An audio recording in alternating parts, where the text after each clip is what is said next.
All right, everybody, welcome back to the #1 television program in the history of the entire universe.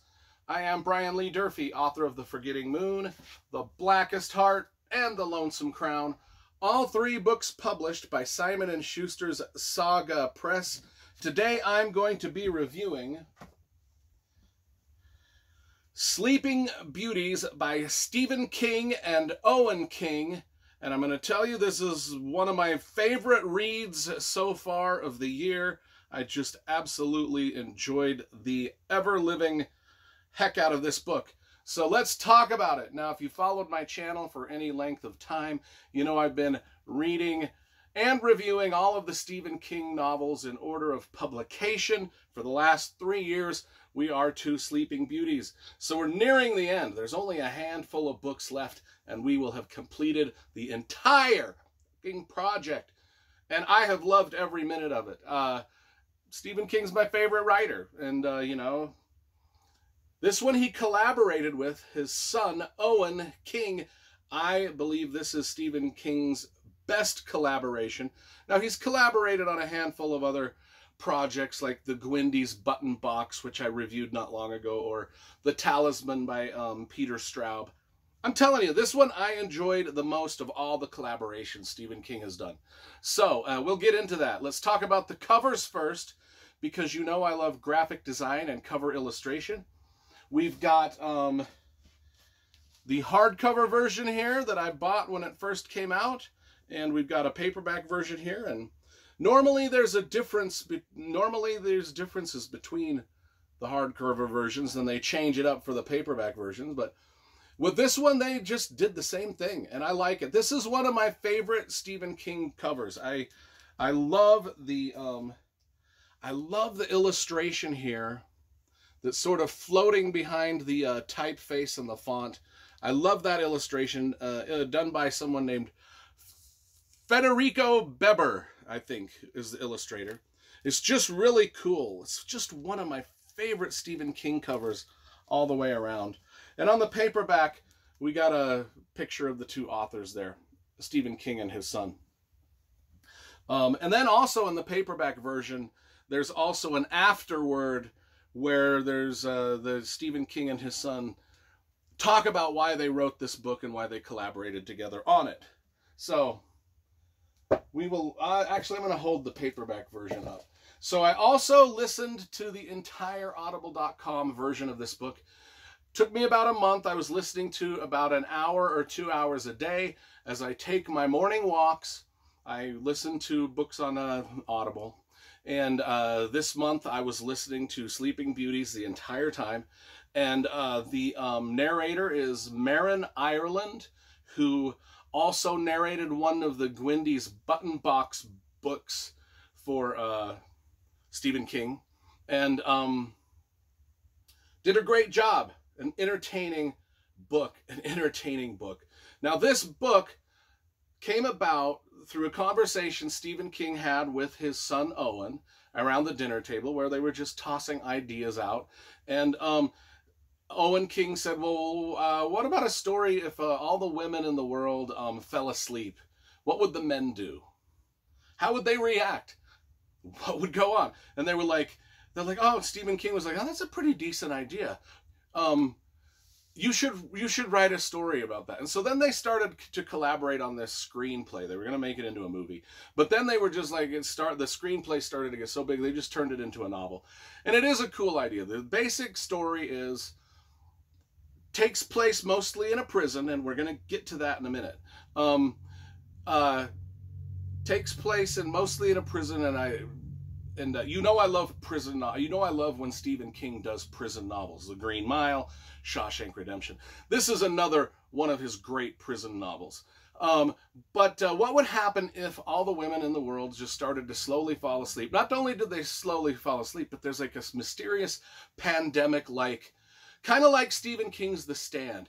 This book is really an epic combination of The Stand and The Green Mile combined. It really is. And I remember when it first came out 6 or 7 years ago, I read it and I was just kind of ho-hum.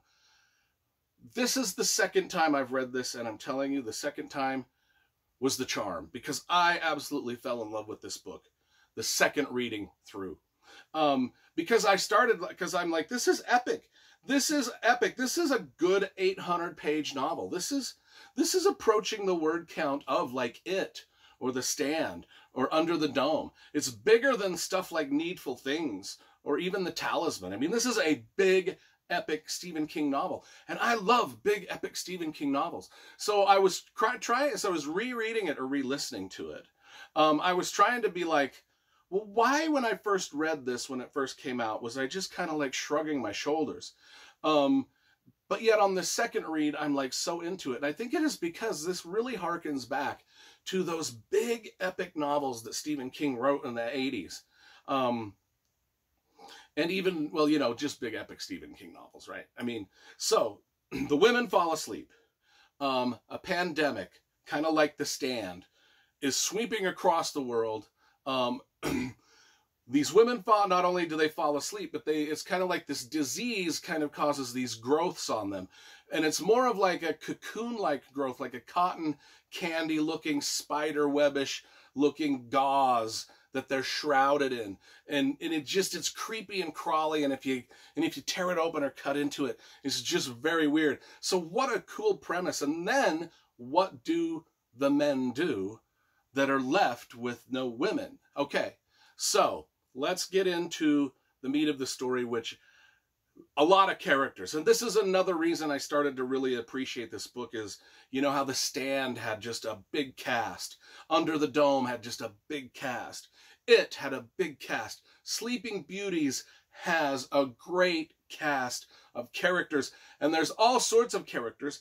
And my favorite ones and my favorite storylines took place in the prison, because a major portion of this novel takes place in a women's correctional facility. And if you've followed my channel for any length of time, you know that I have worked in a state prison for almost 15 years now, probably even more than that. So I appreciate anytime anyone attempts to put a story in a prison. And I'm telling you, most of the time, authors and TV shows fail miserably at showing what prisons are actually like. Stephen King and Owen King did the research here. They get 99% of this right, and I appreciated it. First off, they talk about the prison guards. Now, every time there's a book set in a prison or a TV show set in a prison, the prison guards come off as buffoons, the stupidest people to exist. This happens in this book too. But we also have some prison guards that are pretty decent prison guards. One of the things is they talk about, don't call us prison guards. We are correctional officers. That goes on daily in a real prison. There are guys like me that are like, I don't care if you call me a prison guard. You can call me a turnkey or a screw. I don't care. But there are dudes that are so sensitive about being called prison guards. They're like, I'm a correctional officer. I am a correctional officer. I'm a correctional officer. I'm like, get over yourself, dude. Get the fuck over yourself. Sometimes I will actively poke sticks at them and just be like, hey, prison guard. I will actually just, you know what I'm saying. You got to get people riled up. If people are taking themselves too seriously, you got to poke them sticks. You got to. I am a correctional officer. How dare you? Yeah, they put that kind of stuff in here, and that's some research. That's some deep down research. Not only that, but they show the design of the prison. They talk about how the prison itself is designed. And in Utah, we just had a new $2 billion prison built, and the architect should be ashamed of himself because it is the worst designed prison ever conceived. Stephen King and Owen King, not knowing anything about corrections, studied things about prisons, and they got the design of the prison in their book is perfect.